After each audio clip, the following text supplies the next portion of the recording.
I got really into urban organic farming like probably about 6 years ago. I saw this documentary, Food Inc. So that was like the final straw of just kind of wanting to have more control over my food as much as I could or just get into it. So I dug up my parents' like half of their yard and built a little mini urban farm there. Wow. So What do you grow? I grow everything. Gosh, well, a lot of vegetables, so like tomatoes, cucumber, beans, lettuce, kale, hot peppers, stuff like that. How do you keep that going when you're touring and stuff?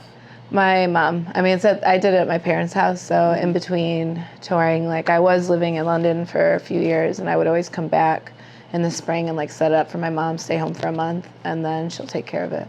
I have 2 4 by 8 feet, and probably about 3 feet tall raised bed boxes. So it's this guy, Mel Bartholomew, has this square foot gardening technique, and it's pretty much the soil is like really rich in compost, so you can pack these boxes with a lot. Like every square foot you can put a tomato plant, so essentially 4 by 8, you know, if you do the math, you get a lot of so yeah, I mix the soil with like 1/3 vermiculite, 1/3 of compost, and 1/3 of peat moss. So it's kind of soilless soil. It's just rich. It's black gold, what they call it to farmers. And so yeah, you start with that, and then I have a tomato bed that's mostly tomatoes, and then companion planting. You can throw marigolds in there that help with like the pest on that, different spices, and then my other bed is mostly like beans and things that climb. So like cucumbers, I and I learn every year. Like this year, I decided to grow squash, butternut squash, for the first time, and I grew it close to the cucumber, and it's like taking over the cucumber, so I'm not going to get as many cucumbers this year because the squash just, so, it's like every year I do things wrong, or I learn, and of course there's the weather. Sometimes, like these hot days when I'm gone, if someone's not watering it good, I could lose a lot of my crop in a few days. So like calling my mom, like, did you water?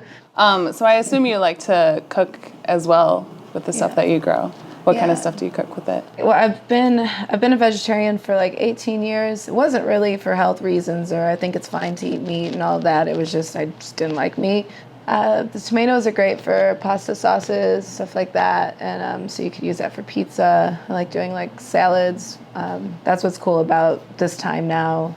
In a couple weeks, I'll have the cucumbers and peppers, everything, so I can actually make a pretty full salad from everything. That's awesome. In there. So.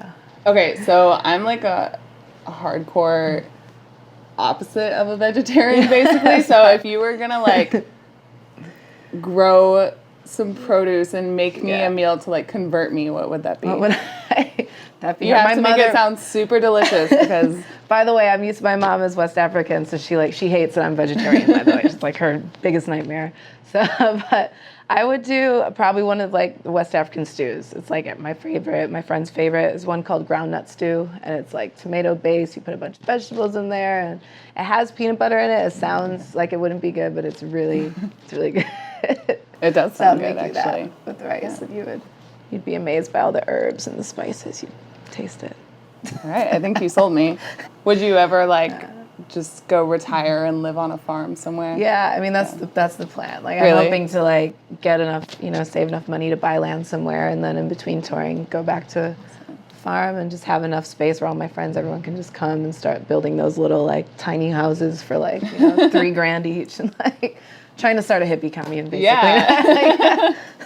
The goal is to like hopefully eventually get to a point where I at least know where my food's coming from, or 80% of it would be nice.